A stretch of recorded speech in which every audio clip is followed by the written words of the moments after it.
बिस्मिल्लाहिर्रहमानिर्रहीम। तो हम पढ़ रहे हैं प्याजे की थ्योरी। प्याजे का मानना है कि जो जो आपकी एज बढ़ती है तो एज बढ़ने के साथ साथ आपका जो थिंकिंग प्रोसेस है वो खुद ब खुद डेवलप हो जाता है। प्याजे के मुताबिक जो सबसे इम्पॉर्टेंट रोल है वो एज का ही है। तो एज का कंसेप्ट प्याजे के नज़दीक बहुत इम्पॉर्टेंट है। एक्टिविटी का रोल प्याजे के नज़दीक इतना इम्पॉर्टेंट नहीं है। तो प्याजे ने एज को लेके मुख्तलिफ स्टेजेस दी हैं और ये बात समझाने के लिए कि किस किस स्टेज में बच्चा किस किस तरह का बिहेवियर शो करके सीखता है।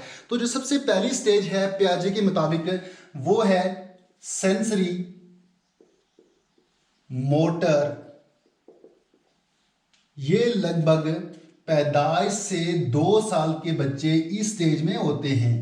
तो इस एज का बच्चा वो अपने सेंसेस से सीखता है। क्या सेंसेस हैं? वो टच करना, सुनना, छूना, देख के वो सीखने की कोशिश करता है। क्योंकि वो इतना छोटा बच्चा है कि उसकी लैंग्वेज डेवलप नहीं हुई, तो वो बोल नहीं सकता, वो समझ नहीं सकता हमारी ज़बान को। उसके बाद मोटर एक्शन, जो उसके मोटर एक्शन हैं जिनमें वो मसल का यूज़ करता है, यानी वो चल के बताता है। आपने देखा होगा कि वो शो करता है कि दरवाज़ा खोलिए, वो इशारा करता है, या फिर मुंह के जरिए वो बताता है, कोई इशारा करता है कि मुझे पानी पीना है। तो वालिदैन या फिर उसके बड़े बहन भाई समझ जाते हैं कि ये क्या कहना चाह रहा है। तो प्याजे के नज़दीक इस एज में बच्चा इन्हीं 2 चीज़ों से सीखता है।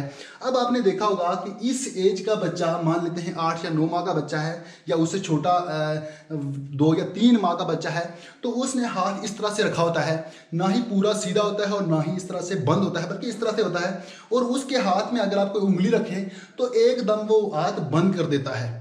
वो एकदम बंद कैसे करता है? वो है रिफ्लेक्स एक्शन। रिफ्लेक्स एक्शन क्या होते हैं? रिफ्लेक्स एक्शन यही होते हैं कि वो खुद ब खुद उसका हाथ बंद हो जाता है जो ही आप कोई चीज़ उसके हाथ में रखें। और जब बच्चे बड़े हो जाते हैं, थोड़े से इस एज के एंड तक चले जाते हैं, पहुंचना शुरू होते हैं, तो रिफ्लेक्स एक्शन ख़त्म होना स्टार्ट हो जाते हैं और उसके आस्ता आस्ता रिफ्लेक्स एक्शन ख़त्म हो जाते हैं। Reflex action and. और जब रिफ्लेक्स एक्शन एंड हो जाता है तो उसके बाद कौन सी चीज इसकी जगह लेती है? वो है गोल डायरेक्टेड बिहेवियर। इसकी जगह क्या आता है? गोल डायरेक्टेड बिहेवियर। गोल डायरेक्टेड बिहेवियर क्या है कि एक बच्चा जो जिस इस एज का बच्चा, ये अब वो रिफ्लेक्स एक्शन नहीं करेगा, क्योंकि रिफ्लेक्स एक्शन वो उसमें ख़त्म हो गए हैं। अब जो काम करेगा वो जानबूझ के करेगा। मान लेते हैं कि आपके घर में एक बच्चा है और पेरेंट्स ने एक टेबल के ऊपर एक गर्म दूध का बर्तन रख दिया है। जब बच्चे की नज़र उस दूध पे पड़ी तो बच्चे ने सोचा ये क्या चीज़ है, वो देखने के लिए चला गया, उस दूध को देखने के लिए। तो बाकी घर वाले सारे चिल्लाए कि इसको रोको, ये जल जाएगा। बट उसने कोई बात नहीं सुनी, क्योंकि उसकी लैंग्वेज अभी डेवलप नहीं हुई। वो छू के देखेगा, वो छू के, वो टच करके उसको महसूस करेगा, सीखेगा। तो जब बच्चा टेबल के पास पहुंचा, उसने दूध को हाथ लगाया, दूध बहुत गर्म था और बच्चे का हाथ जला, तो उसे समझ आई कि इसके टच नहीं करना चाहिए था, ये बहुत गर्म है। तो ये है गोल डायरेक्टेड बिहेवियर, यानी कि वो अब जो चीज़ शो करेगा वो जानबूझ के करेगा और वो रिफ्लेक्स एक्शन नहीं होंगे। वो दूध को देख के भाग के गया, घुटनों के बल चल के गया, या फिर वो लड़खड़ाता हुआ, अभी छोटा बच्चा है, चल के गया।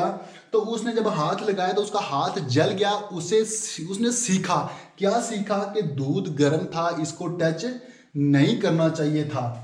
इसके बाद है डफर्ड इमिटेशन। डफर्ड इमिटेशन क्या है कि अब बच्चा किस तरह सीखता है? अब बच्चा नकल उतार के सीखता है।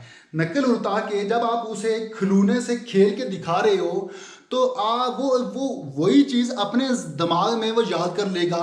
तो बाद में उस खिलौने से उसी तरह खेलेगा जिस तरह आप खेल के उसे दिखा रहे थे। यानी बच्चा नकल उतार के सीख रहा है। इससे हमें एक चीज़ पता चली कि बच्चे की मेमोरी डेवलप हो रही है, कि वो जो आप उसे खेल के दिखा रहे थे तो बच्चे ने उसे अपने दिमाग में याद कर लिया और बाद में उसी खिलौने के साथ उसी तरह से खेला। इसमें क्या चीज़ ये डेवलप हो रही है? मेमोरी डेवलप हो रही है। इससे हमें ये बहुत इंपॉर्टेंट चीज पता चली, यानी कि पहले स्टेज में वो रिफ्लेक्स एक्शन शो कर रहा था, उससे सीख रहा था। दूसरे में वो गोल डायरेक्टेड बिहेवियर शो कर रहा था, और उसके बाद डेफर्ड इमिटेशन यानी वो नक्कल उतार रहा था। अब इसके बाद जो चौथा और लास्ट पॉइंट है वो है ऑब्जेक्ट परमानेंस।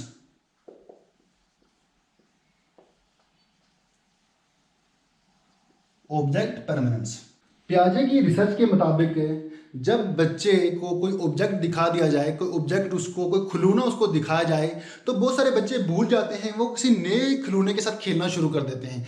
बट जब बच्चे बड़े हो जाते हैं, थोड़े से बड़े हो जाते हैं इसी एज में, तो वो क्या करते हैं कि उनको कोई खिलौना दिखा के हटा दिया जाए, उनके आंखों के सामने से हटा दिया जाए, तो वो उस खिलौने को नहीं भूलते, बल्कि उस पुराने खिलौने को ही ढूंढते हैं कि वो पुराना खिलौना किधर है। इसको कहा जाता है ऑब्जेक्ट परमानेंस। यानी बच्चे जब इस एज में होते हैं, तो ये इसका आखिरी स्टेज है।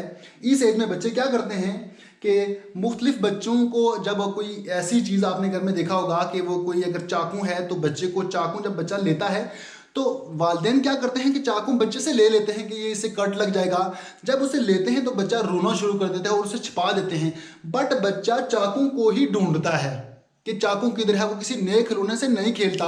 इसका मतलब है बच्चे में ऑब्जेक्ट परमानेंस आ गया है, वो पुराने खिलौने को ही ढूंढता है। इससे हमें ये पता चलता है कि बच्चे की मेमोरी डेवलप हो रही है। अब ये ऑब्जेक्ट परमानेंस का जो इसका कंसेप्ट है, ये बच्चे में डेवलप होना शुरू होता है 9 मंथ से 11 मंथ्स के दरमियान। ये डेवलप होना शुरू हो जाता है, और 2 साल के दरमियान, 2 साल तक ये कंप्लीट ये डेवलप हो जाता है बच्चे का ऑब्जेक्ट परमानेंस। ये पियाजे की जो थ्योरी थी उसका पहला स्टेज था सेंसरी मोटर स्टेज। इसके बाद 3 स्टेजेस और हैं, वो हम दूसरी वीडियो में पढ़ेंगे, और इसी वीडियो को कंटिन्यू करते हुए दूसरी वीडियो में इसके जो 3 जो इसके बाद आने वाले स्टेजेस हैं उनको डिस्कस करेंगे। तो मिलते हैं नेक्स्ट वीडियो में, तब तक के लिए अल्लाह हाफिज़।